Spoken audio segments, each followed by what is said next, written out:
안녕하세요. 부장님의 김인성입니다. 자, 지금 보는 물건이 오늘 권리 분석을 해볼 물건입니다. 자, 이 물건은 뒤에서 설명을 하겠지만 가격 경쟁력이 아주 좋으면서 거의 대박 물건에 가까울 정도로 높은 수익이 나오는 그런 물건입니다.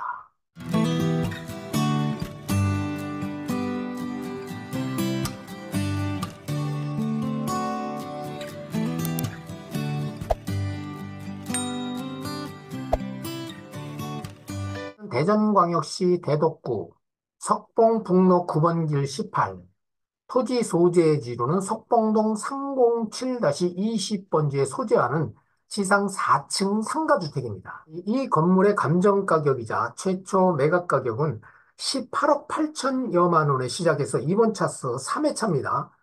49%대인 9억 2천여만 원에 시작되는 아주 지금 매력적인 금액입니다. 임차 보증금 총액이 무려 15억 4천만 원에 월 40만 원에 하는 물건입니다.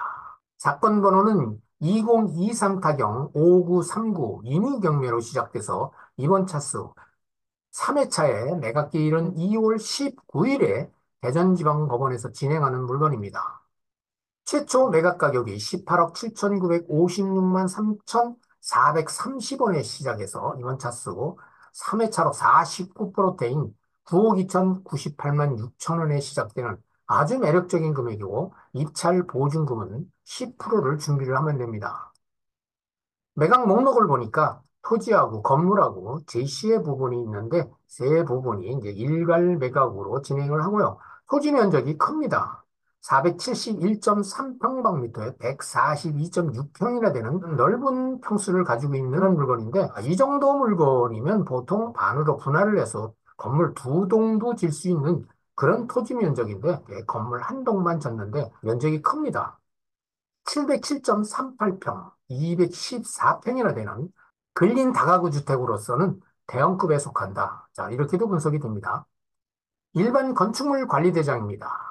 2층, 3층, 4층 네가구로 허가가 나서 지금 임대 중에 있고 1층은 근린생활시설로서 이용실로 이용하고 있는 걸로 조사가 되어 있습니다. 여기는 이제 2종 일반 주거지역이고요. 사용 승인일은 2019년 5월 21일자. 한 4년이 조금 넘었네요. 완전 신축급이라고 볼 수가 있습니다.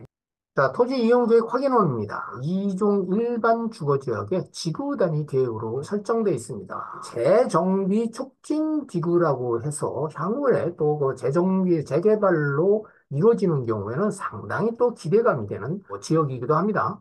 위성에서 보는 지리적 위치입니다. 오늘의 물건은 바로 이 부분이죠. 이 부분. 땅이 상당히 큰 것을 앞서서 확인했죠. 그리고 2년도로 8m, 10m의 코너에 자리 잡고 있기 때문에 토지의 가격뿐만이 아니라 건물로서요, 또 이용 가치도 높습니다. 자, 이런 물건 같은 경우에는 주거지역 내 주차가 심각한데 주차하기가 용이하기 때문에 임차인들이 상당히 선호하는 그런 물건입니다. 임차인들이 선호한다는 얘기는 공실률을 줄이면서 수익을 그만큼 높일 수 있다는 그런 장점이 있다. 자, 이렇게 분석을 할 수가 있고요. 이 땅이 넓은 만큼 주차 공간도 12대 이상이나 확보되는 아주 매력적인 그런 물건입니다. 경부선 신탄진역이 바로 인근에 있습니다. 거리상으로 봐도 뭐 반경 500m도 안 되는 그런 지역입니다. 자세히 한번 볼까요? 이 사진은 2024년 1월 15일자에 위성에서 촬영된 가장 최근의 그림입니다. 자, 이 물건입니다. 상당히 좋아 보이죠? 완전 신축이기 때문에 뭐 어디 흠잡을 데가 없을 거다. 이렇게 보면 됩니다. 우리가 이제 건물을 지면 3년이 지나야지만 그 건물을 지금 잘 지어진 건물인지 날림으로 져진 건물인지를 우리가 확인할 수 있다. 그런 차원에서 보면 4년 정도 된 건물이기 때문에 거의 신축급이라고 보겠습니다. 이 후면에도 보면 주차 공간이 충분한 것을 이렇게 좀 확인합니다. 주차가 상당히 좋습니다. 자, 가스 계량기도 13대가 이렇게 설치되어 있는 걸로 봐서 지금 13가구가 입점해 있는 것을 확인합니다. 주변에도 전부 다 이제 다가구나 일반 여느 어떤 도시의 주거 지역하고 똑같은 그런 건물 형태들이 같이 어울려서 있는 것을 이렇게 확인하죠. 주차장으로 들어가면서 건물 안으로 들어가는 입구인데 로고스라는 건물명입니다. 참 이 로고스라는 건물명은 그리스 신화에서 나오는 철학적인 용어이자 또 종교적인 용어로 사용되는 그 용어인데 건물에다가 이런 아, 용어를 썼습니다. 주변 현황을 지금 보면은 다 다가구 주택, 근린 다가구 주택들이 같이 어울려져 있는 것을 이제 우리가 확인하고요. 자, 지금까지 지리적 위치와 건물의 형태도 같이 살펴봤습니다.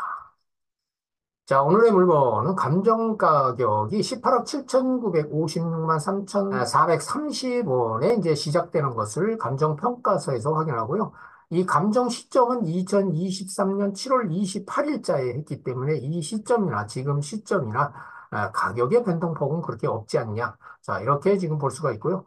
여기에 이제 매각 목록을 보면 토지하고 건물하고 제시의 건물이 이렇게 포함된 것을 확인하는데 공부상 면적하고 실사용 면적이 면적의 차이가 없음을 확인합니다. 제시의 건물이라는 것은 옥탑의 계단 부분하고 엘리베이터가 있습니다. 엘리베이터 기계실이 이제 제시의 건물로 포함돼서 같이 이제 매각이 되는데 뭐 이런 부분은 일반 건축물은 전혀 아닙니다.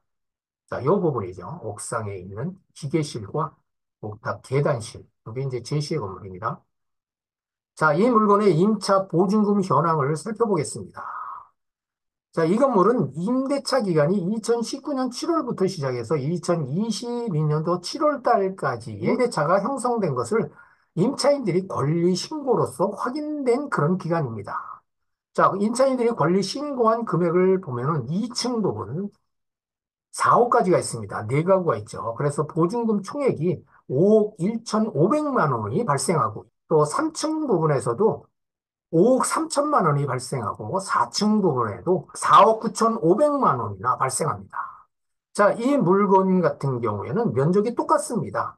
212.19평방미터, 64.2평 정도 되는 것이 각 층의 구조하고 면적이 똑같습니다. 그렇기 때문에 2층이든 4층이든 임차 보증금에 대해서는 큰 차이가 없다. 자, 이렇게 볼 수가 있습니다. 자, 이 물건에는 이렇게 엘리베이터가 있기 때문에 2층이나 4층이나 뭐 어떤 그 높이의 차이는 없다. 그에 따른 임차 보증금도 거의 똑같다. 이렇게 보면 되고요. 면적이 땅 평수도 크다 보니까 또 건물 면적도 크다 보니까 각 호당 면적이 상당히 큽니다. 그래서 212.19평방미터 이 정도 되면 각 호당 53평방미터 정도 돼서 거의 16평씩이나 되는 아주 큰 면적을 가지고 있습니다. 이 정도 면적이기 때문에 임차 보증금이 이렇게 발생되지 않았나 이런 판단이 들고요. 그렇다고 보면 금액에 대해서 지금 현 시세나 2019년도 그 당시의 시세를 국토교통부의 실사례로 한번 검토를 해보겠습니다.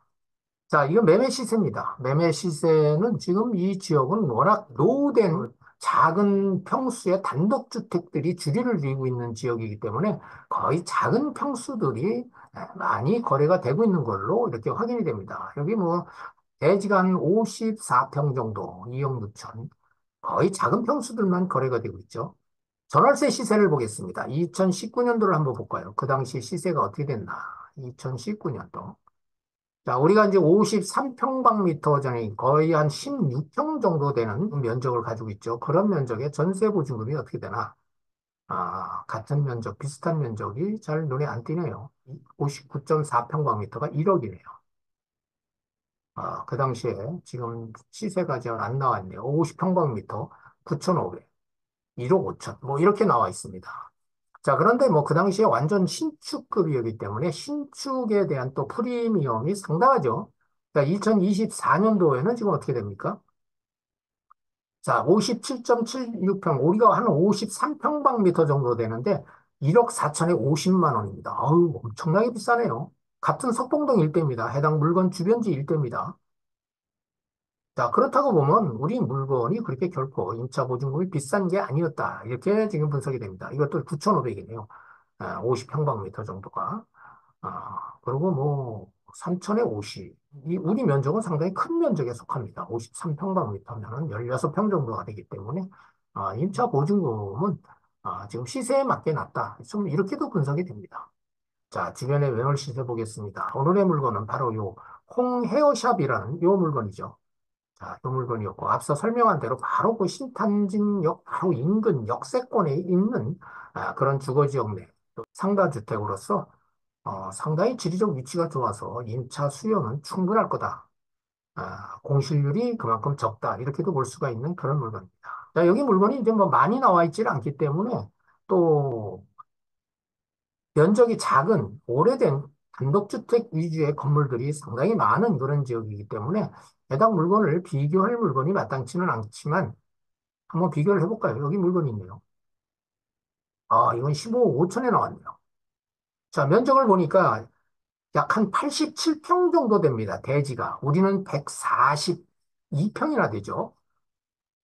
우리는 이제 아까도 설명을 드렸지만 토지를 분할해서 건물 두 동을 질 수 있는 그런 그 면적을 가졌는데 그렇다고 보면 분할을 해서 우리가 질 수 있는 그런 면적 대비에 지금 상가주택이 15억 5천만 원에 지금 나왔습니다. 뭐 면적도 죽죠. 건물 면적도 우리는 700평방미터가 넘는데 이건 687평방미터. 면적에서부터 상당한 차이가 나는데 바로 인근에 15억 5천에 매물대가 형성돼 있는데 보증금도 5억 9,400에 485만 원이나 발생된다 그러면 전세 보증금으로 환산한다 그러면 거의 우리하고 비슷한 수준의 매물대가 지금 나와 있다. 이렇게 보면 되고요. 또 볼까요? 이건 9억 3천에 나왔는데 대지가 한 180여 평이 되는데 건물은 한 85평 정도 됩니다. 건물이 85평 정도 되면은 이거는 우리하고 비교가 안 되죠. 우리는 200평이 넘는 건물이기 때문에.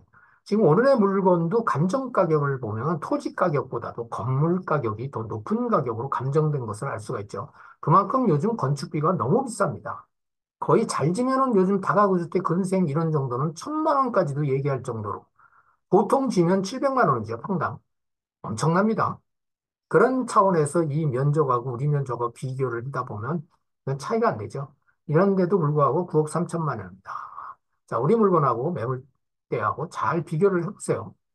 자, 지금까지 네이버의 매물대와 국토교통부에 신고된 매매가와 전월세 금액을 분석을 해봤습니다. 잘 평가들을 해보세요. 자, 그래서 이 물건에는 1층의 보증금이 1천만 원에 40만 원이 또 추가로 발생되고요. 여기 미용실입니다. 그래서 이 물건의 임차 보증금 총액이 15억 4천에 40만 원이 발생합니다. 엄청난 금액입니다. 자, 그렇다고 보면 이번에 진행 가격은 얼마입니까? 9억 2,098만 6천 원에 불과합니다. 이 지금 임차 보증금 액수만 가지고도 우리가 건물을 매수한다고 치면 건물은 무피 투자로서 투자 금액이 없는 아주 매력적인 그런 투자가 되는데 그럼에도 불구하고 이 지금 보증금 금액하고 이 입찰 예상 금액 이 금액하고는 거의 6억 이상 차이 납니다. 이런 물건 초대박 물건으로 찾기가 참 어려운 그런 물건이 오늘 나왔습니다. 잘 분석들 해보세요.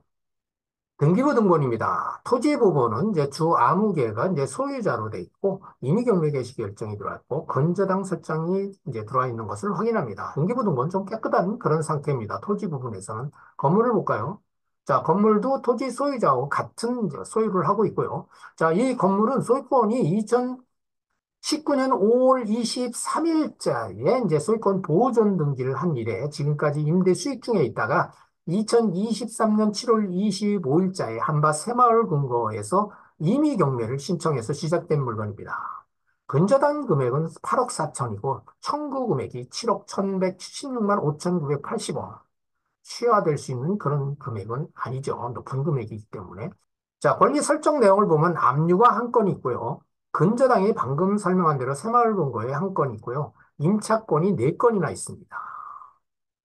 그래서 이 물건의 이제 말소 기준 권리는 2019년 5월 23일자 건물에 설정되어 있는 근저당권으로서 이 근저당권 말소와 동시에 해당 등기부에 설정되어 있는 권리는 전부 다 소멸됩니다. 매수인에게 인수되는 권리가 없다. 자, 이렇게 분석이 됩니다.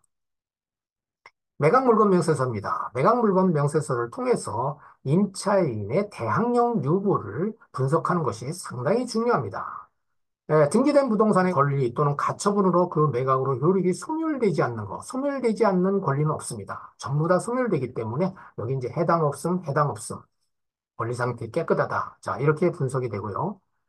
자, 이 물건의 말소 기준 권리는 2019년 5월 23일자 건물에 설정된 근저당권이죠. 여기 이제 토지가 근저당 날짜가 다른데 공동담보 물건으로 나중에 추가됐기 때문에 근저당 금액은 같습니다. 그래도 2019년 5월 23일자 근저당권 이것을 말소기준 걸로 위해서 임차인이라고의 대항력 유무를 이제 분석을 하는데 자, 이 물건은 1층 미용실 포함해서 총 13가구가 세팅돼서 임대 중에 있고 전부 권리신고 및 배당 요구를 했습니다. 그러나 전입신고 세대 13가구 전부 대항력 없는 임차인입니다. 해서 임차 보증금에 대해서 매수인이 추가 부담을 할 필요가 없는 그런 측면에서는 깨끗한 물건이다. 자, 등기상의 권리 분석 깨끗하고 임차인의 대항력 있는 임차인 없어서 임차 보증금 추가 부담이 없는 권리 관계는 비교적 깨끗한 물건이다. 자, 이렇게 최종적으로 분석이 됩니다. 자, 지금까지 해당 물건에 대해서 분석을 해봤습니다. 또 등기상 권리 분석을 해봤습니다. 임차인 분석도 해봤습니다. 자, 오늘의 물건에 대해서 입찰을 예상하시는 분들은 반드시 현장 답사를 통해서 물건의 상태와 또 임차인의 현황, 임대차 시세, 또 매매 시세 충분히 검토를 해야 됩니다. 또 임대 수익성 분석, 공인중개사 등을 통해서 다시 한번 점검을 하고 향후에 그 지역의 발전성, 또 현재의 가치 충분히 분석한 연후에 좋은 가격으로 입찰해서 낙찰받기를 기대합니다. 여기까지입니다. 구독과 좋아요는 영상 제작에 큰 힘이 됩니다. 감사합니다.